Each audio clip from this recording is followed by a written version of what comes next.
Hey Virgo, thank you for joining me. This is a reading for Capricorn season, at least most of it. I like to read from new moon to new moon. So in this case, from the new moon in Sagittarius to the new moon in Capricorn. And I'm aware that we are well into Capricorn season already. It's just the way it is. You're actually the last sign that I'm gonna read for these monthlies. Um, and I actually have trouble. I had trouble starting the reading. Actually, I sat here for over an hour um, already. I'm sitting here for over an hour already, and I just couldn't start it. And then I did, but it wasn't right. Um, and I think it all comes to this feeling of what is the point of it all? Why am I still here? Why am I still showing up? Why do I keep showing up? And it's a very discouraging energy. Like it prevented me for doing the reading for over an hour. Um, and it sucked the energy out of me. Like I had very little energy. I could start it barely. Like I started the recording once, but I felt like a potato bag. I'm still not very energetic.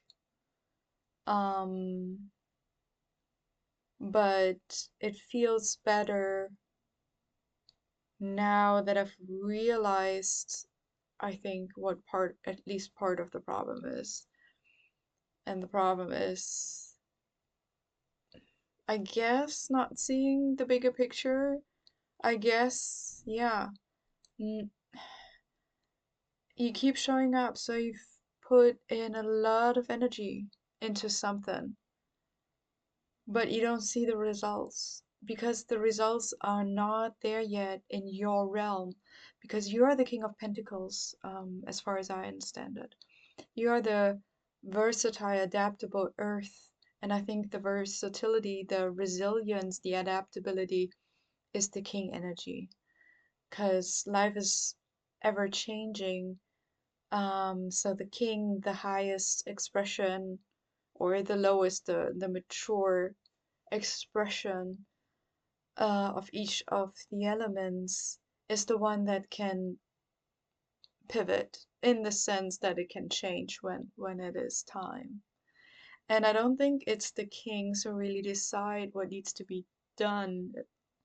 Actually, I think that's the pages, but the pages are invisible, so to speak. They're the least mature energy, so they're much more connected to the higher realms, and the kings are the densest expression of that energy.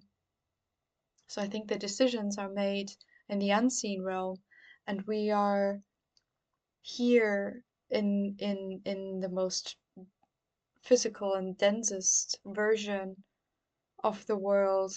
We are just the executors. We just do the things. We just represent the energies. Yeah. So, um, I'm gonna draw three major cards. Maybe it's gonna be double cards. For the past, the present, and the future. What you need to see in the present moment. So I pre-shuffled the cards, and I'm using the Druid Craft Tarot. A very beautiful deck. And we have the King of Cups. That is, uh, what is that? Pisces energy. It's your opposite sign. And I was actually thinking about how related Pisces and Virgo really are because Virgo, you are a very paradoxical sign for me. Um, I mean, with Pisces, it's actually easier to understand because Pisces is ruled by Jupiter, and w- like Sagittarius is also ruled by Jupiter. But Jupiter makes kind of like touches the outside of Sagittarius and makes the outside bigger, so it's an extroverted sign. And Pisces, Jupiter touches its insides. So Jupiter, Pisces is big on the inside, so an introverted sign. And with you, Virgo, you have sort of a big inside as well, but it's really the combination with you of highest and lowest realm. So it's not so much inside and outside, it's more like high and low because for me, you come into being through Leo, and Leo is the Knight of Wands. So the Knight of Wands matures into the King of Pentacles, and that is next to impossible because wands is are the suit that or represent the suit that is the highest suit, so closest to source, so to speak, the highest vibing one. Um, and pentacles are the lowest one. And so the Knight of Wands is a very up there, hard to grasp energy, and it's maturing into this solid King of Pentacles that you are. And yet you are a mutable sign, but then again, like I said, it's the king who's most adaptable and who's most apt at bringing into being the decisions that have been made in the higher realms. So it's yeah, I think you're a very paradoxical sign anyway. But we have Pisces energy for you in the past. What can we see for you in the present moment? What can we see for Virgo in the present moment?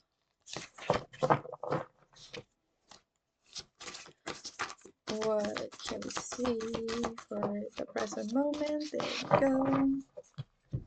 And it's on the floor. Oops. We have strength, Leo. What was I talking about? Interesting. Okay. What can we see for the future? There we go. The Wheel of Fortune. Isn't this beautiful? I love the art.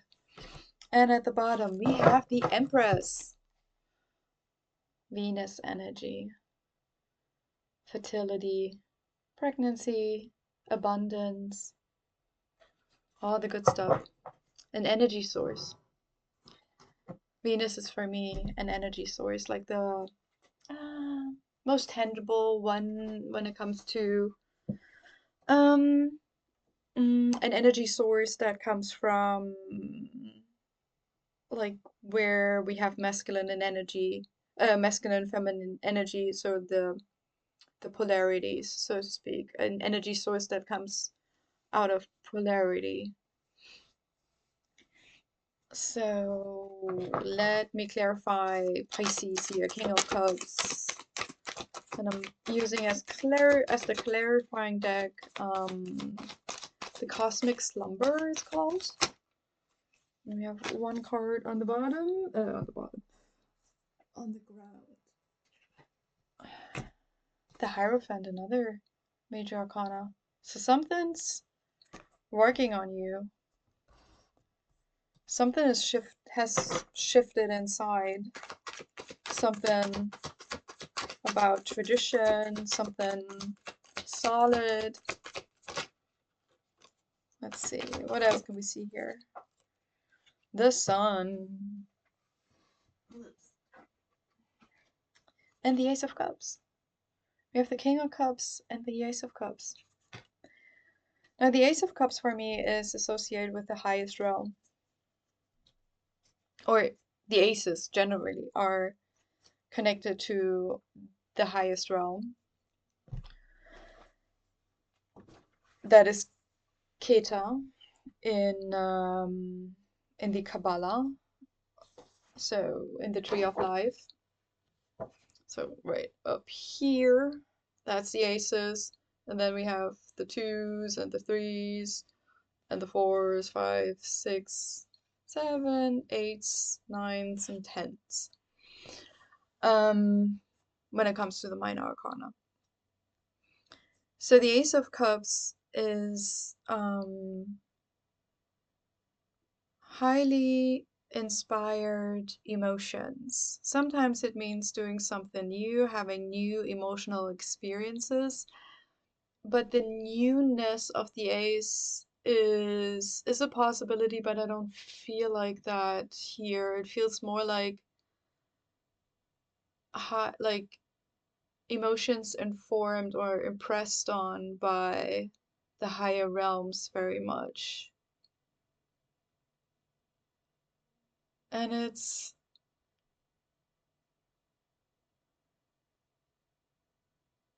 yeah, it's, I think you you might have received a, an extra portion of love from the higher realms, I want to say. And it has changed you quite significantly. It has, this might have been, yeah, this is probably connected to Saturn and Neptune and Pisces. So I don't remember when the two planets entered Pisces. I think Saturn probably was 2021, I want to say. Because in 2020 it was still in Capricorn. Oh no, then it entered Aquarius. So more like 2024 roundabout then. Okay, so 2024, roughly, very roughly. And Neptune is of course slower, so that was way earlier. I don't know when, and I don't want to look it up right now, so maybe if you call to do it, you can look it up yourself, what time frame this is. But I think you know exactly what I mean here.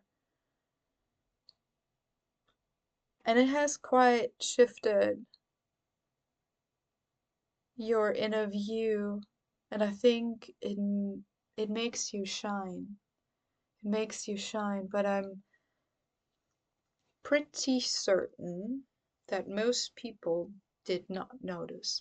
So so that kind of creates some form of reality distortion, like where your inner reality changed, but since nobody else can feel it, you're kinda in this limbo space where you're not sure if it really happened, but then again, there's no doubt about it that it actually happened because the changes are so profound.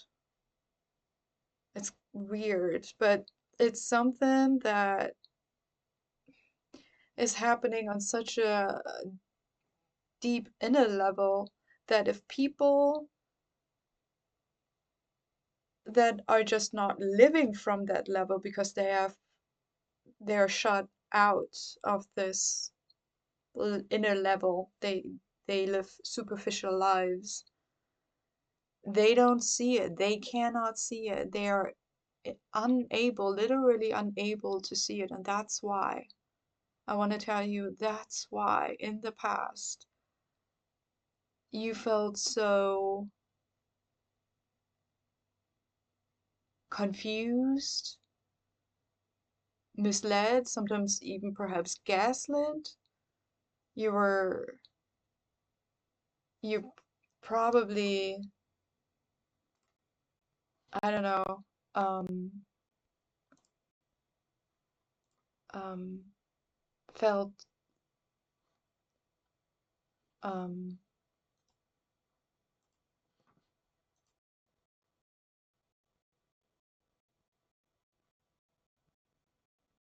yeah, just confused. Just like, what is my reality here? Is my reality my inner state, my inner world, or is it the outer one? And the funny thing is that it's obviously both. And if there's a stark contrast between the two, we feel stretched out, like thinned out, like a dough that's falling or like kind of slipping out of the bowl that it is in, and while it is doing so, it's like getting longer and longer and longer and longer, and it's hard to bear. It's hard to bear. hmm And at the same time, I think you've created this bridge.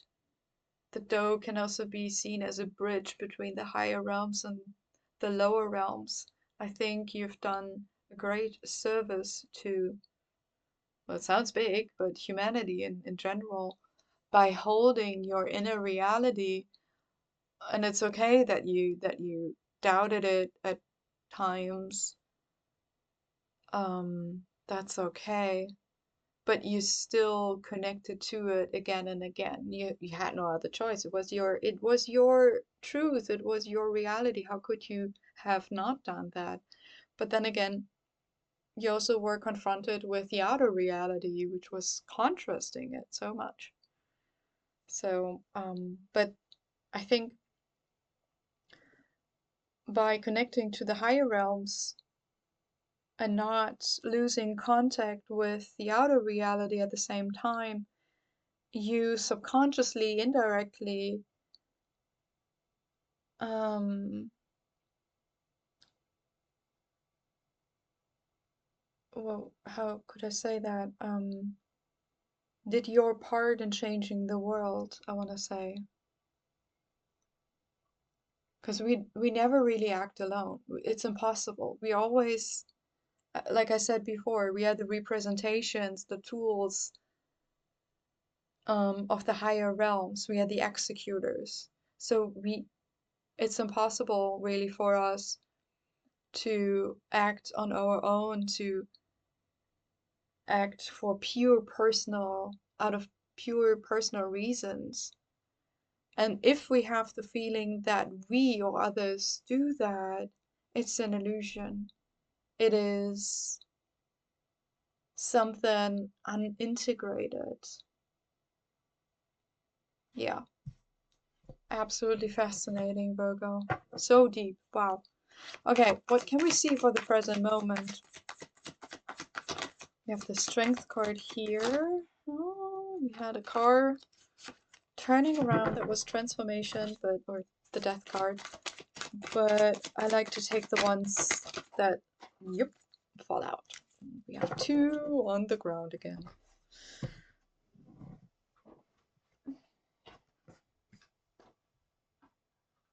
All right. We have in this deck there are two extra cards. One is called Morning and the other one is called Night. And then we also have the Princess of Pentacles, which is the Page of Pentacles. Mm-mm-mm. Yeah, so like I said before, the pages or princesses, as I like to call them, they are the invisible forces working in the background. And for you, the invisible force working in the background is the Page of Swords, or the Princess of Swords, as I like to call it. Now we have the Princess of Pentacles, so that's actually the invisible force that we just left, but are still kind of connected to through the new moon cycle, because we just had the new moon in Sagittarius, at the very end of Sagittarius, but still in Sag. Um, and Sag is still influenced by the Princess of Pentacles. So there is something of a bridge again, um, and something working in the background. So that's kind of the present is kind of connecting to the past. Okay, that's not very surprising. We have the Strength card, which is Leo. It's your neighboring sign, and in a way, Virgo, you are born out of Leo, and I talked about this before. That is quite a feat, quite a an achievement for the zodiac forces, whatever, to go from Leo to Virgo because it's the Knight of Wands becoming the King of Pentacles. So that an instant drop of energy, a paradoxical connection.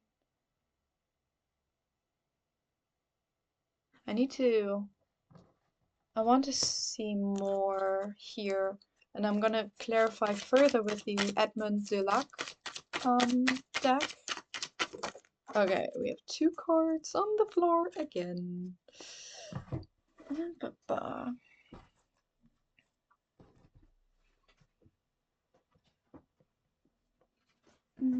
You have the Seven of Cups with a djinn or something depicted there, and then, oops, what is that? The Emperor. That is the Emperor card. Quite busy cards. Some cards in this deck are more tranquil, calm, but these ones not so much. Seven of Cups is the card, or deacon rather, that I call release. It is associated with Scorpio, I think. Yeah, it's the last deacon of Scorpio, and it's double Venus.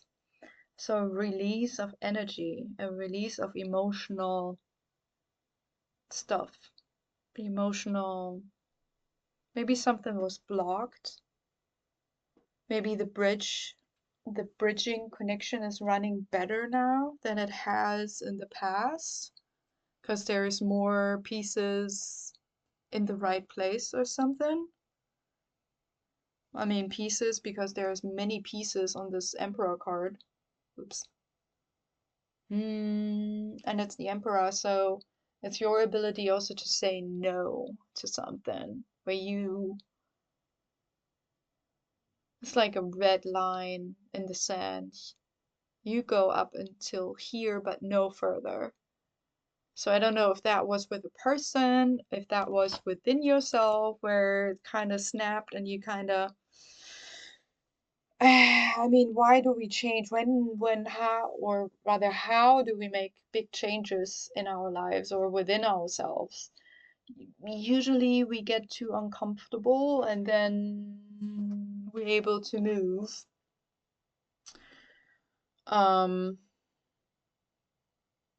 So I don't know if it was an outside crossing of a boundary that initiated change and movement, or if it was an inner one.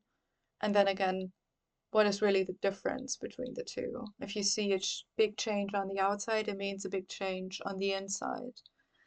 And then I'm back at, well, and then there are sometimes these instances where there is a big inside change and you do not see it on the outside. That is the contradictory energy that we have surrounding this reading. But inevitably, it must come to light. The inner changes must be manifested on the outside. So it's just a matter of time. It's inevitable. Yeah, it's inevitable. What can we see about the present, about the future at this present moment for Virgo, for Capricorn season? Thank you. You have the Three of Cups. The deacon associated with it is the second deacon of Cancer, and I call this deacon protection. And we have one more card here. for, ooh, okay, 2 cards on the floor. Mm.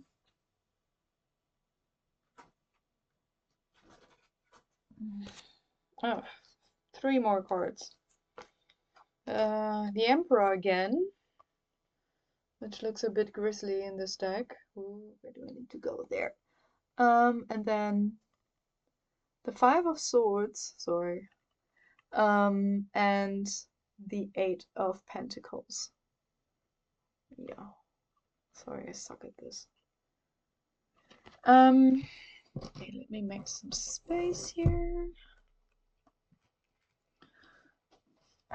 This Emperor card almost looks like the Devil.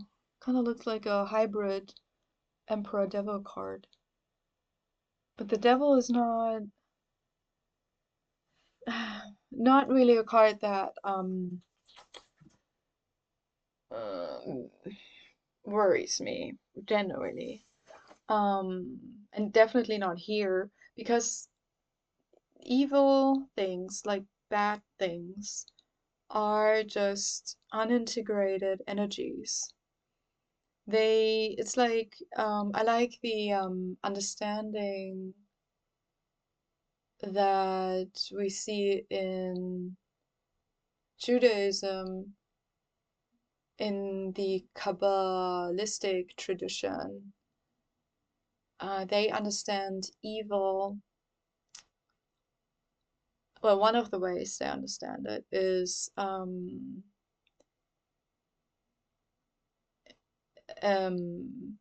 when you don't know the difference between a nut in a nutshell and a nutshell in itself. So if you only look, if you have a nut in front of you and the nut is still in its nutshell, let's say a walnut, because I like walnuts. Um, you don't really know what, or it's easy to confuse, or it's easy to think that the walnut is non-nutritious, let's say. I don't really believe that plant foods are nutritious in itself, but the example is good. Um, so there's the nourishing walnut on the inside, um, but it's hidden away by its shell. It's protected by its shell.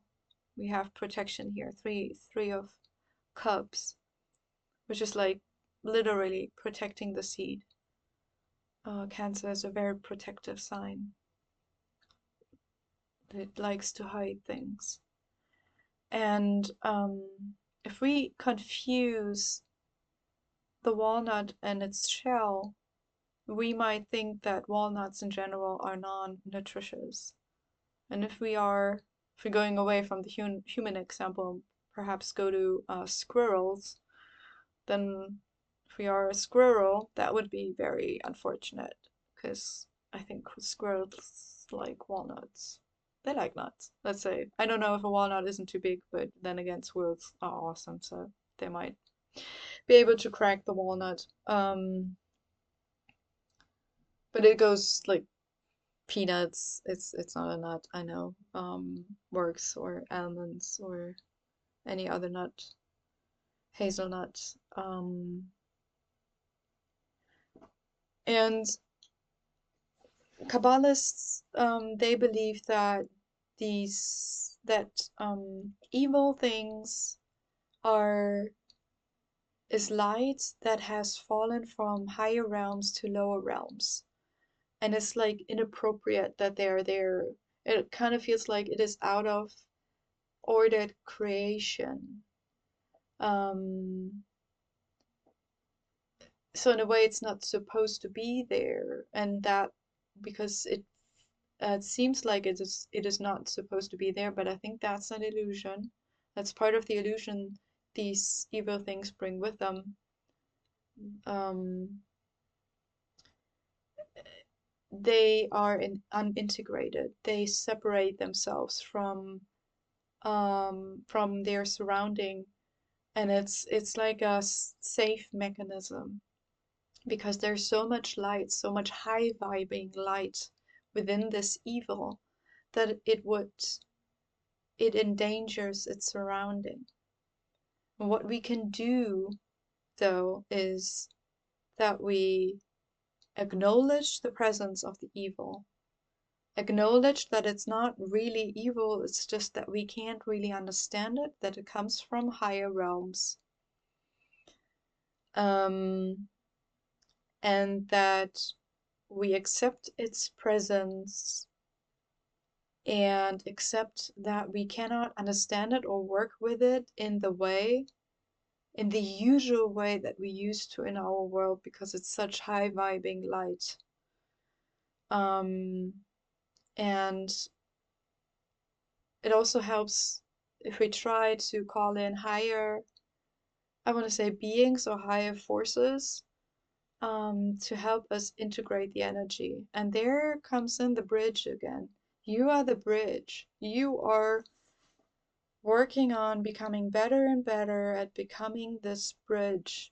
And perhaps this bridge is the healing part, I want to say, because the bridge makes it possible for the energy of this evil thing to flow in between the lower realm it has half manifested in and the higher realm where it comes from. And I'm being reminded, or I'm being given this um practice, so to speak, to like of exorcism, where we have demons manifesting themselves or attaching themselves to beings like humans, for example, and then we're trying to get rid of them. But one of the problems that we run into when we do that, or yeah, is that we need to send it somewhere so that the demon, once it has detached from the being it was uh, uh, what's the word? Yeah, was attached to, um, that it does not attach itself to another human being. That would be very unfortunate and would completely defeat the purpose, so to speak. Overall, at least. Um, So we need to send it somewhere, um, and I would say we then send it back to its origin, back to where it came from, and that would be then a higher place. Surprisingly, it would be a higher place, not a lower one.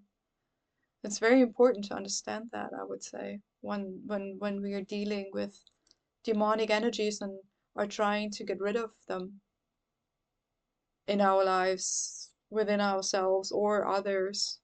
It's all really the same thing. Mm, okay. What else can we see here? What is there? Eight of Pentacles.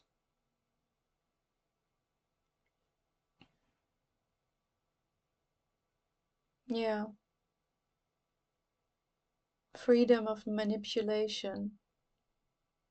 That's a funny, that's a funny term. Freedom of manipulation. Well, manipulation sounds manipulative, like negative. But it doesn't have to be. Like we manipulate in the widest sense, a lot, like in everyday situations. Like you could say cooking, like boiling water, or cooking in general is manipulation. You're just manipulating matter. So you can see it in a very general way.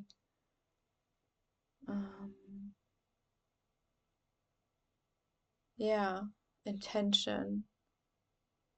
What are you intending here? Well, you are intending healing. You're intending to close a cycle. for something to be complete. Yeah, the outside finally showing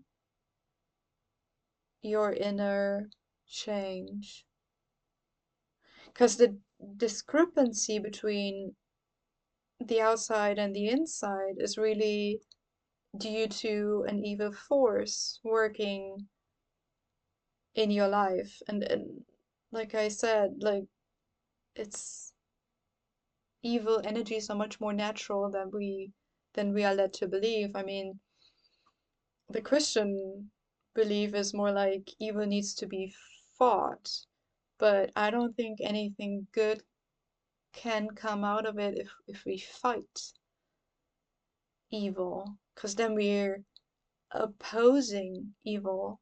But then again, it is good, I would say, to see the difference between something well integrated and something unintegrated, but not in the sense that it needs to necessarily leave. Not necessarily. Not necessarily. Evil can also then be a great source of understanding,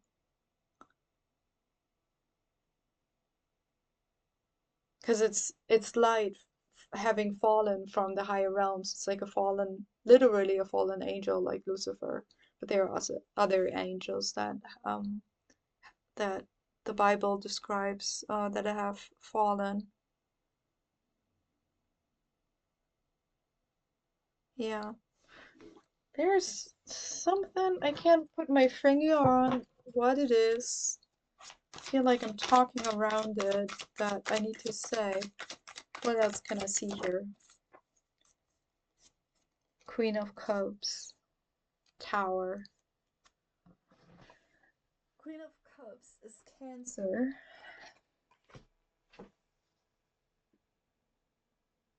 Also influenced by the Page of Swords or the Princess of Swords, like I talked about. Um, and Mars, well, the Tower is Mars energy, and Mars is about saying no to something, or rather, something tells you no. Like Major Arcana very much can feel like outside forces. But that just further confuses me. Why is that here? Nine of Wands. Counterforce. A counterforce. Oh, okay, I understand. It's the complexity of the situation. Obviously, it's not just one evil force that is at work here. It's not the discrepancy between your inner world and your outer world is not due to one evil force working in your life on you or on other people, but it's due to many, at least two, but it could be more. Let's say, let's be conservative here. But definitely more than one evil force at work here. So it's the complexity that is perhaps the problem here, and the complexity is why it's taking such a long time. So what?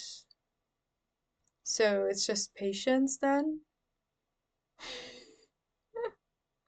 I see the want of completing it, and I see the possibility of it completing soon, like within Capricorn season. I wanna draw one more card here. See if it's further out or if it's more short term that's actually gonna be resolve itself. Let's see, because there are big changes coming. Some more short term and some more long term. Um, Nine of Cups. Truth. The change is going to happen when the truth comes out. Yeah, because when the truth comes out, your outer world is gonna be woken up. These ladies here are asleep. They are literally sleeping in this card. They are not, they have not woken up yet. And you probably know which kind of sleep and awakening I'm talking about. Yeah, it all hinges on the the outside reality is becoming so absurd, so unreal that people are forced to see, forced forced to turn inward. And that's when it changes for you, because then obviously they open up to the levels of being, of identity within yourself that you have, that you're bridging, that you have opened up to long ago, started to open like up to long ago, and then was a journey, obviously, not a short one, because it takes time to integrate that. Um, yeah, but I think there are signs that changes on the way. Oops, this is like in many. Sorry, glare. Two of Pentacles is the card of change. And I call it root growth. So it's also the change that you can see on the surface, but it very much affects the plant in its later expression, like later growth. Yeah. Okay. I hope this helped, Virgo. I did my best. It's a bit of a complex situation. And I hope that I see you soon again. Bye bye.